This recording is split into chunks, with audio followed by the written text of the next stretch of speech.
Jatan Gupta from Bennett University. So today I will cover different topic in computer networks, that is network layer, different type of addressing and IPv4.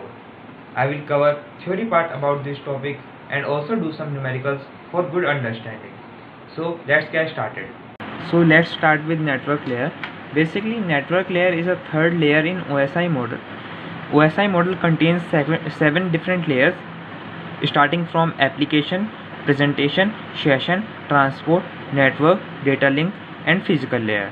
These are seven different types of layer in OSI model. So network layer is a third layer in OSI model that receives the data from the transport layer and change the data into physical address and send it to the data link layer. Going through the definition, it is a third layer in OSI model that handles the service request from transport layer to the data link layer. If we gonna explain network layer in just one single line, then it is used to translate logical address to physical address. Basically, it receives the data logical address from transport layer.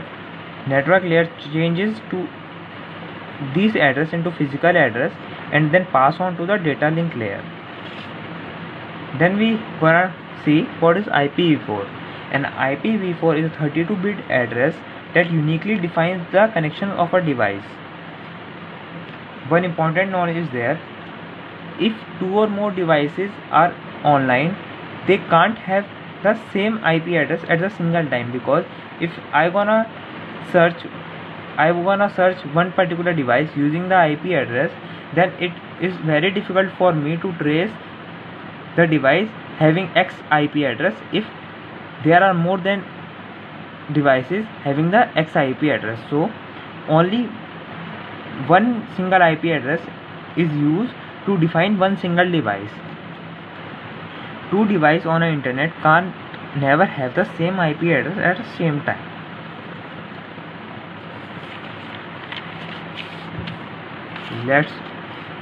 These are some important terms. First is address space. Basically, there is a formula to calculate the total number of address spaces, that is 2 raised to power n, where n defines the number of bit address. Right? If we gonna calculate the number of address space in IPv4, we know that IPv4 size is 32 bit. So 2 raised to power 32, that is 4 dash dash dash up to so on. That's a very big number. Notations. There are two different types of notation, that is binary notations and dotted decimal notation. So let's see binary notation. As we know that the size of IPv4 is 32 bit, so we can denote in binary format as into 4 set, because we know that 1 byte is equals to 8 bit, so we can represent in 4 bytes. So in this way we can represent IPv4 in binary notations. The second is dotted decimal notations. We preferably use this format because it is very easy to read as compared to binary notations. Because let's take example for both. This is a binary notations and here is a decimal notation, so it is very easy to read as compared to binary notations. So this is mentioned 128.11.3.31 address is more easy to read as compared to binary notation. So let's see about classful addressing. In classful addressing, we have 5 different types of classes: class A, class B, C, D and E. There are 5 different classes in classful addressing. So one question arises: how to find the address of a class? Like if we find to address of a class, then how can we find? We have different criteria for dotted decimal and binary notation to find the class of a IP address. First, see about dotted decimal. Like we see in upper, we have 5 different types of classes, so we have different range for the IPs. In class A, we have first, this represent the first byte. If the first byte is ranges from 0 to 127, it lies in class A. If 128 to 191, class B. 192 to 223, class C. 224 to 239, class D, and 240 to 255 in class E. So these will help us to find the class of an IP address. Let's see about binary notations. How to find the class of an IP address for the binary notations. This represents the first byte only. If the first byte is 0, then class A, 10 class B, 1110 class C, 1110 class D, and 11110 then class E. Let's do some numericals part for better understanding.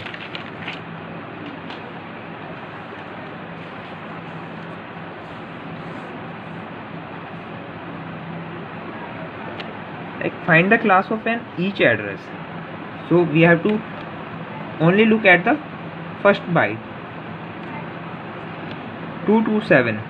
So it lies in class D because 227 lies in this range. So the class of this IP address is class D.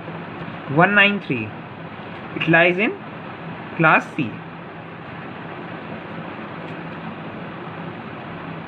14, this is very simple, this is class A. And 252, so it lies in the last class E. So in this way we can find the class of an each address. This is very simple. We have to just look at the first byte of each IP address and compare it with the range, and in this way we can find the class of each IP address denoted in decimal format. So let's do some numericals for the binary notations also.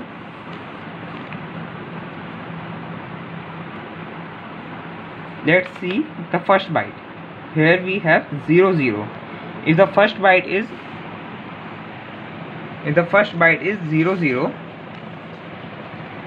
00, then we have a class A.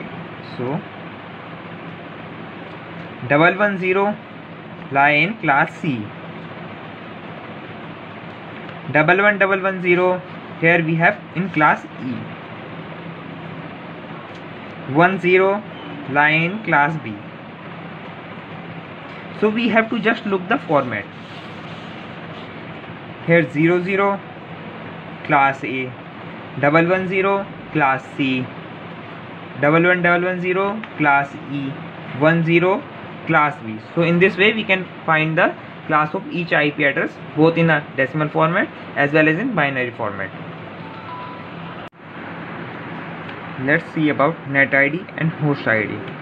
The main point is only the class A, B and C is divided into net ID and host ID.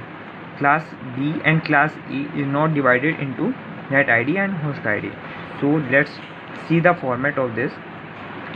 We have class A, class B and class C and have 4 byte size. So only in class A, byte 1 represent the net ID and byte 2, byte 3, byte 4 represent the host ID. In class B, byte 1 and byte 2 represent the net ID and 3 and 4 represent the host ID. And in class C, byte 1, byte 2, byte 3 represent the net ID and byte 4 represent the host ID. Let's see about the marks. It helps us to find the net ID and host ID. This is also for same only the class B, A and C, not for D and E. So for class A, the binary mask is the first byte is all ones and rest of the are zeros. So in decimal format it is represented as 255.0.0.0. In class B, only the first 2 bytes is ones and rest of 2 are zeros. So in decimal we can represent 255.255.0.0. In class C, first 3 bytes are or ones and rest are zeros. So we can represent 255.255.255.0. Let's see about classless addressing. in this, variable length blocks are used that belongs to no class. One important note is there.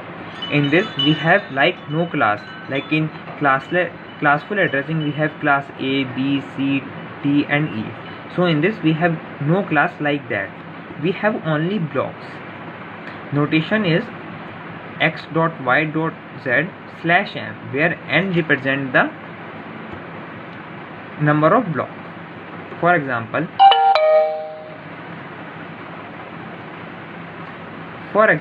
if we have example like 200.10.20.40/28, so this 28 represent the number of blocks. Basically the format is, here I mentioned, format is this represent the block ID and this is host ID. The total size is 32 bit. So this after slash this represent the number of blocks. So according to this example we have block size 28. So rest of the part is host ID. So 32 minus 28, that is 4. So we have 4 as a host ID and 28 bits as a block ID. If we find to calculate the number of hosts, for example, let's take the same example here. According to this 18 is the block ID because this represents the number of blocks. So total size is 32, we have 18 here, rest is host ID.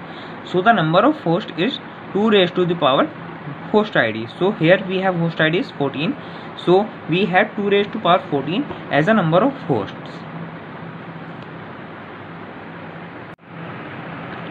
Let's do some question how to calculate the network ID.